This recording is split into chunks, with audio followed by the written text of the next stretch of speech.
Update from Mt. Gox creditors, Binance's messages, ledger at Best Buy plus more news. Exchanges news. The request was part of an investigation into Binance's compliance with U.S. financial crime laws that remains ongoing, for people familiar with the inquiry said, for the report.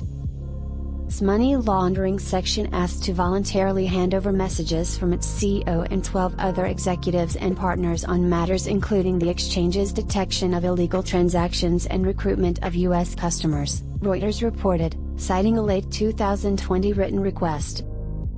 The request was part of an investigation into Binance's compliance with U.S. financial crime laws that remains ongoing, for people familiar with the inquiry said, for the report.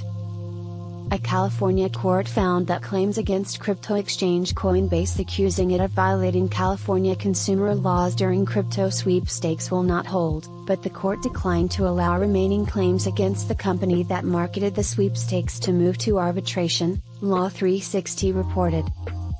Accusing it of violating California consumer laws during crypto sweepstakes will not hold, but the court declined to allow remaining claims against the company that marketed the sweepstakes to move to arbitration, Law 360 reported.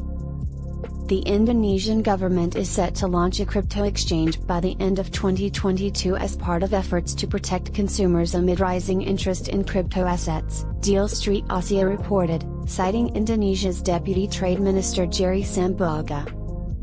Bybit said it has partnered with the U.S. fintech firm Circle to offer spot crypto trading pairs denominated in USD Coin, USDC.